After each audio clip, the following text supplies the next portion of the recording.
Olá, pessoal! A nossa aula de atualidade do dia de hoje vai falar a respeito de um dos dados geopolíticos mais importantes do mundo contemporâneo, que foi, ou está sendo, a invasão da Rússia em cima do solo ucraniano.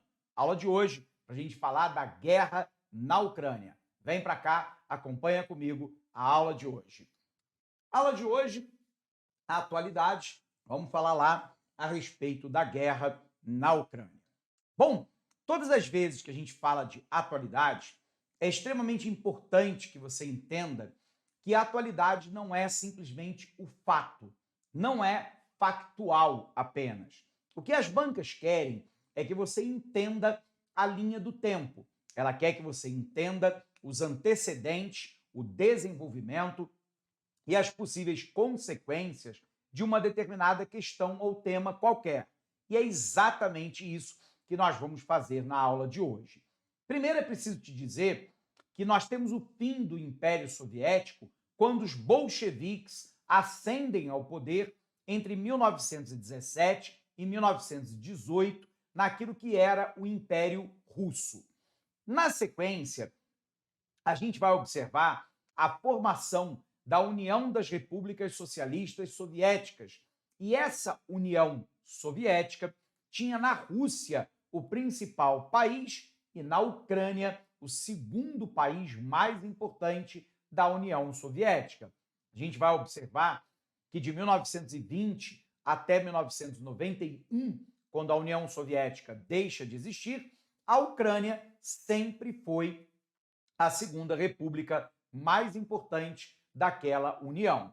A gente vai poder perceber, no entanto, que em 1991 a União Soviética deixa de existir e aí a Ucrânia alcança o processo da sua independência, se tornando, portanto, um país completamente independente, completamente autônomo. Diga-se de passagem, a quase totalidade das regiões e países que compunham a União Soviética se tornaram imediatamente independentes após o fim da União em 1991. A grande questão, no entanto, é que a Ucrânia ela continua sendo um país dividido.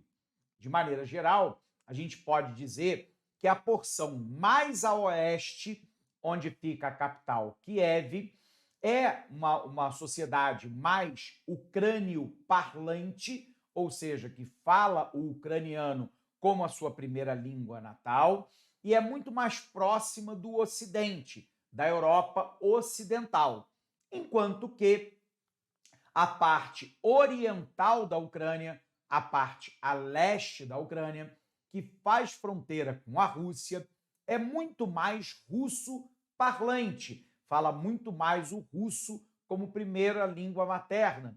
São eslavos, que é a mesma etnia dos russos, são cristãos ortodoxos, também a principal religião dentro da Rússia, enquanto que na porção ocidental da Ucrânia, grande parte da população é cristã católica. Então a gente vai poder observar que logo de cara a Ucrânia não é um país uno, como a gente poderia pensar, por exemplo, em termos de Brasil. Na verdade, é um país dividido entre a porção ocidental, né, muito mais próxima da Europa e muito mais próxima, portanto, da União Europeia e da Organização do Tratado do Atlântico Norte, que é a OTAN, o Pacto de Defesa Mútua Capitalista Ocidental liderado pelos Estados Unidos, do que, por exemplo, a parte oriental, que é muito mais pró-Rússia, tudo bem, do que a parte ocidental. Bacana? Então, antes da gente continuar, vamos dar uma olhadinha para cá. Qual é o histórico que nos importa? De 1920 a 91, a Ucrânia fez parte da União Soviética. A independência só vai acontecer com o colapso da União Soviética em 1991. O país, no entanto, é dividido. A leste, os laços são mais fortes com Moscou, com os russos, e a população tende a seguir uma religião cristã ortodoxa e a falar o idioma russo. Eles são russo-parlantes. Mas quando eu olho para a parte ocidental, a oeste, onde fica a capital Kiev, muitos dos seus habitantes são católicos e preferem falar a língua local, que é o ucraniano. Observe aqui que com a dissolução da União Soviética, aqui a União Soviética termina em 1991, e a gente vai observar que em agosto de 91 a Ucrânia se transforma num país completamente independente. Vamos observar também, né, que a partir de então ocorre o início de uma certa rivalidade e conflito entre a Rússia e a Ucrânia. A porção ocidental da Ucrânia quis uma aproximação com a União Europeia e chegou a assinar alguns protocolos que encaminhavam o desejo da Ucrânia de fazer parte da União Europeia, que é o maior, o mais antigo e o mais importante megabloco econômico mundial.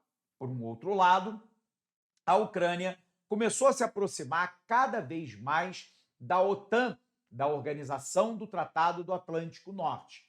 Vamos lembrar, durante o período da Guerra Fria, que vai de 1945 a 1991, nós tínhamos dois grandes pactos de defesa mútua no mundo. A OTAN, Organização do Tratado do Atlântico Norte, capitalista ocidental liderado pelos Estados Unidos, e nós tínhamos o Pacto de Varsóvia, que era um pacto, né, comunista entre os países do leste, liderado pela União Soviética. Com o fim da União Soviética, o Pacto de Varsóvia deixou de existir, mas a OTAN não. E a OTAN, então, foi se aproximando cada vez mais do leste europeu e incorporando uma série de países que outrora fizeram parte ou da União Soviética ou fizeram parte da área geopolítica e geoestratégica dos russos e soviéticos. E, portanto, né, isso começou a criar uma grande rivalidade entre a Rússia e a OTAN e entre a Rússia e a União Europeia. E no meio do caminho eu tenho a Ucrânia, porque a Ucrânia faz a ligação entre a parte da Europa Oriental e Ásia com a parte da Europa Central e, portanto, é uma localização estratégica. Os russos já disseram inúmeras vezes que eram contra essa aproximação da Ucrânia, tanto da OTAN quanto da União Europeia. E isso porque eles alegam que o avanço da OTAN e da União Europeia retira o seu espaço geopolítico, geoeconômico e geoestratégico, enfraquecendo a mãe Rússia. Claro, a Ucrânia é um país independente, em tese ela pode escolher com quem ela quer se aliar, mas como a Ucrânia já fez parte da União Soviética e parte da população é russo-parlante, criou-se também um conflito interno dentro da própria Ucrânia. Olha para cá. A Ucrânia, após a dissolução da União Soviética em 91, buscava se integrar à Europa e à OTAN, o que gerava uma forte oposição da Rússia, que via esta aproximação como uma ameaça à sua influência regional e, claro, à sua segurança. Observe aqui os membros da OTAN e o período de entrada em cada bloco. O que nos importa, claro, é a expansão após o fim da Guerra Fria. Lembrando, né? A Guerra Fria é aquele período, vamos botar aqui para não pular, a Guerra Fria é aquele período da bipolaridade. Ou seja, o período que vai de 1945, final da Segunda Guerra Mundial, até o fim da União Soviética em 91. Esse período é também chamado de período da Guerra Fria, porque não houve um confronto direto entre os Estados Unidos e a União Soviética. Talvez, se isso acontecesse, nós tivéssemos a Terceira Guerra Mundial. Mas o fato é que houve uma expansão pós-Guerra Fria da OTAN em direção ao leste europeu. Países, por exemplo, como a Polônia, como a Hungria, a Romênia, a Bulgária, são países que entraram, tudo bem, para a OTAN e que no passado ou fizeram parte da União Soviética ou eram área de influência soviética e, portanto, russa. E isso vem sendo considerado pelo governo de Vladimir Putin como um dos principais motivos para invadir a Ucrânia, para impedir que a Ucrânia entre para a OTAN, porque daí eu teria tropas da OTAN na fronteira imediata com a Rússia, e para impedir o avanço da União Europeia para essa região. Bom, qual é o ponto, né? Diante desses avanços que a gente vai verificando, tanto da OTAN quanto da União Europeia para o leste europeu, e a Ucrânia cada vez mais interessada de entrar para as duas organizações, a primeira reação da Rússia foi retomar militarmente o território da Crimeia. Vamos lembrar, o território da Crimeia era um território que originalmente pertencia à Rússia. No entanto, durante a presidência de Khrushchev, lá entre as décadas de 50 e 60, ele, num gesto de boa vontade à Ucrânia, ele doou o território da Crimeia aos ucranianos. Então, foi incorporada ao país. Na Crimeia, a gente tem um porto militar extremamente importante, que é o porto militar de Sebastopol, que controla militarmente toda a região do Mar Negro, por onde a Ucrânia escoa, claro, grande parte dos produtos que ela produz para o mercado externo. E, portanto, é uma área estratégica. Diante do avanço da OTAN e da União Europeia, e, claro, diante do posicionamento da Ucrânia pró-Ocidente, a primeira reação de Vladimir Putin foi ocupar militarmente a Crimeia. E aí ele fez um plebiscito, que não é reconhecido internacionalmente, com a população local, para dizer se a população queria ser reanexada à Federação Russa ou queria permanecer como território ucraniano. E a imensa maioria da população, segundo os russos, optaram por ser anexados à Federação Russa. Então, esse foi o primeiro grande recado que a Rússia estava mandando para os ucranianos. Mas havia uma segunda questão. Existe uma área no leste da Ucrânia chamada região do Donbás. Nessa região do Donbás, eu tenho que grande parte da população é eslava, cristã ortodoxa e russo parlante. E esta população foi insuflada pela Rússia a iniciar uma guerra civil por maior autonomia ou independência da região do Donbás em relação à Ucrânia. A Ucrânia entende isso como uma tentativa da Rússia de tomar parte do seu território e passou a enfrentar militarmente os grupos separatistas do Donbás. E isso foi um segundo problema. A Rússia passou a dar dinheiro e armas para os separatistas do Donbás, enquanto o governo ucraniano combatia militarmente esses grupos separatistas. Legal? Olha para cá. A anexação da Crimeia em 2014, a Rússia anexou a península da Crimeia, que pertencia à Ucrânia, após um referendo considerado ilegal pela comunidade internacional. E isso intensificou as tensões e levou a uma instabilidade no leste da Ucrânia, onde separatistas pró-Rússia lutavam contra o governo ucraniano. Então, aqui, o território da Crimeia, Sebastopol, que é um importante porto militar, e é uma área em disputa entre a Ucrânia e a Rússia. Além disso, houve um apoio russo aos separatistas da região do Donbás, tudo bem? A região do Donbás, no leste da Ucrânia, quer a sua independência e possivelmente a anexação à Rússia. Então aqui eu trouxe um mapa para você, que é de 2022, e aqui a região do Donbás. Ela pega as províncias de Luhansk e Donetsk, tudo bem? São áreas controladas pelos separatistas russos e que querem, provavelmente, a anexação dessa porção do território à Federação Russa. Então, esse conflito ele já dura 8 anos, com milhares de mortos. Um acordo de paz foi tentado, chamado Acordo de Minsk II, que nunca foi totalmente implementado, porque o governo do atual presidente ucraniano Volodymyr Zelensky não quer dar a independência dessa região, porque provavelmente, depois da independência, eles automaticamente declarariam a anexação ao território russo. Tudo bem?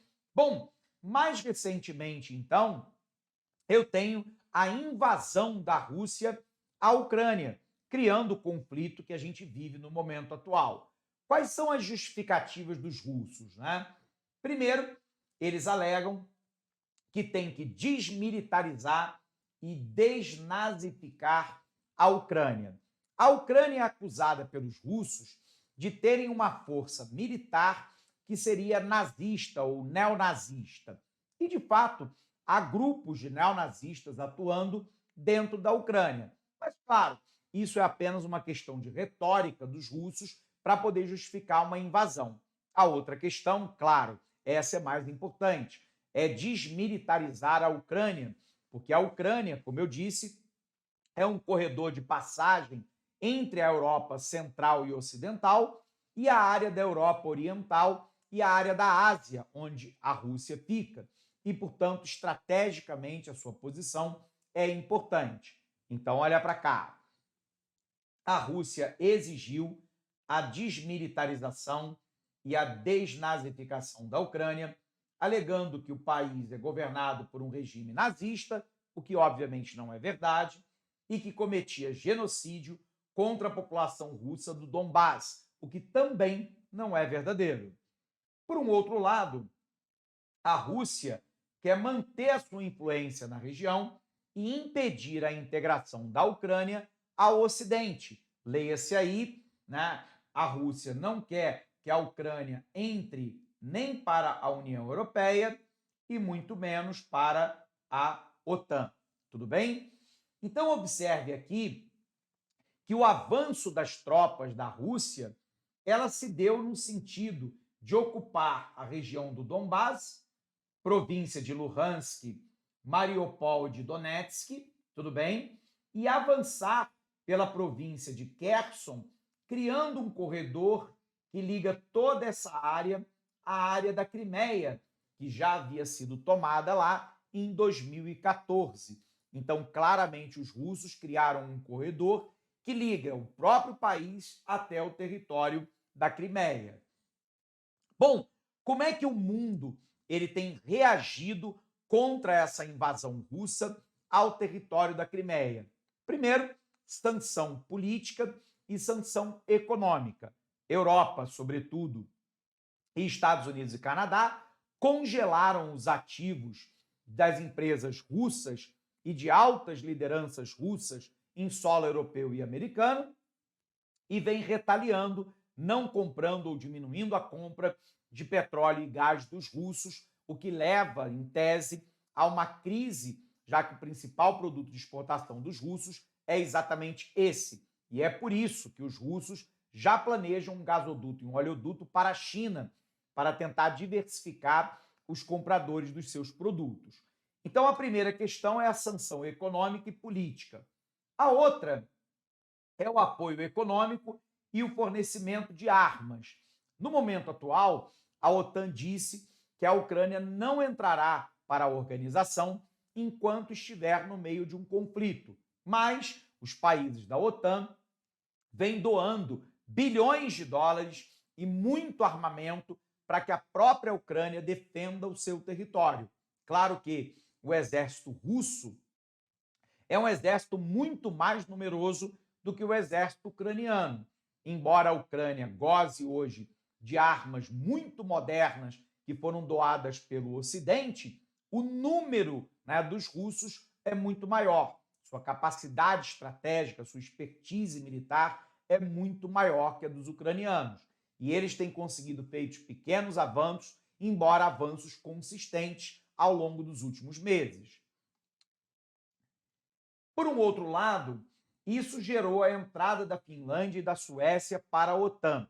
Parece que o tiro saiu pela culatra, porque daí o que acontece? A Finlândia tem uma extensa fronteira com a Rússia. Durante a Segunda Guerra Mundial, tropas alemães já estiveram na Finlândia e os russos invadiram o território finlandês. De lá para cá, do final da Segunda Guerra Mundial para cá, tanto a Suécia quanto a Rússia, tanto a Suécia quanto a Finlândia, adotaram a neutralidade.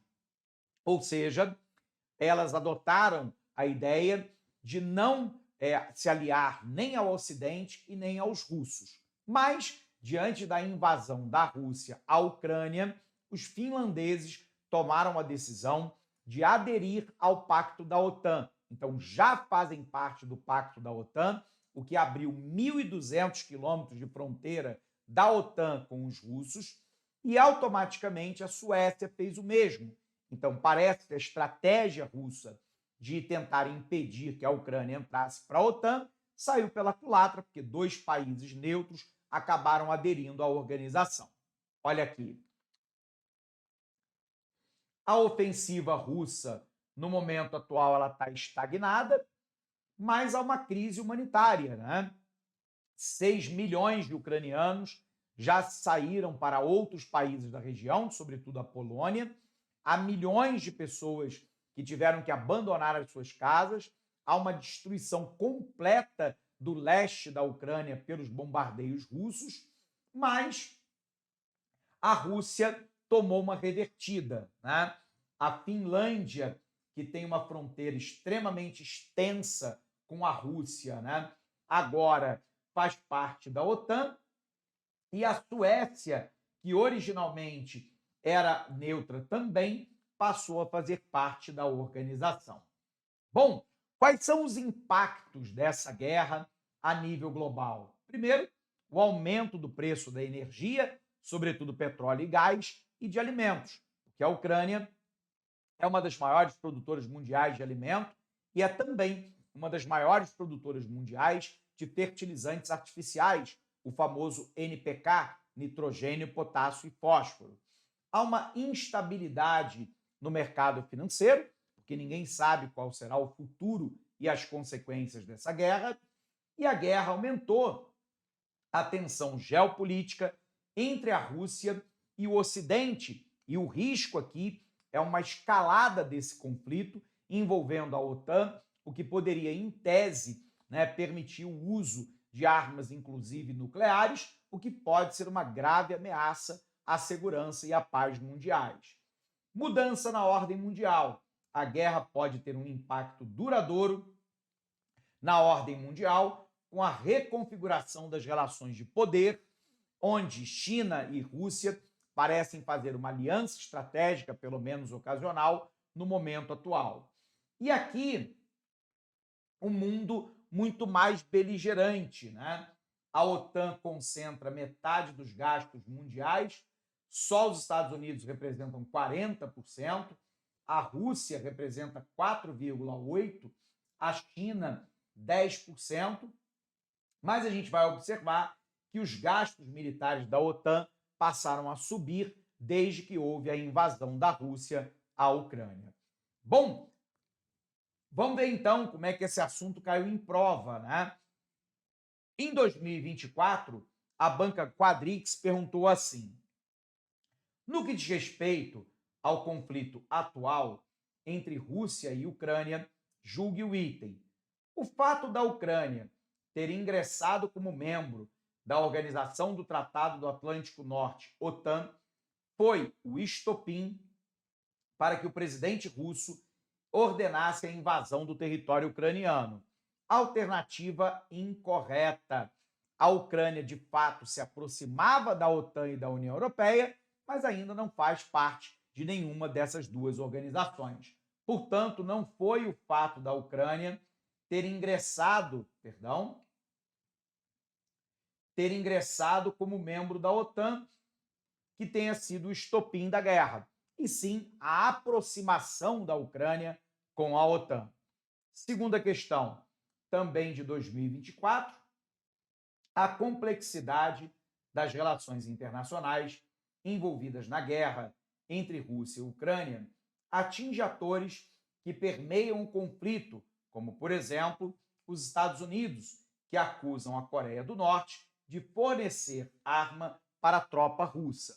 Na verdade, tem uma aliança ali, né, entre Rússia, China e Coreia do Norte, e do outro lado, a OTAN, basicamente a Europa Ocidental, Estados Unidos e Canadá. Então a gente vai observar que, de fato, os Estados Unidos acusaram a Coreia do Norte de fornecer drones e mísseis para os russos, o que tem, claro, elevado a tensão entre os Estados Unidos e a própria Coreia do Norte. Alternativa, portanto, claramente correta. Alternativa verdadeira. Conferindo aqui, então, primeira questão, errado. Segunda questão, certo. E com isso, a gente pode encerrar essa aula por aqui. Um abraço imenso para você e bons estudos.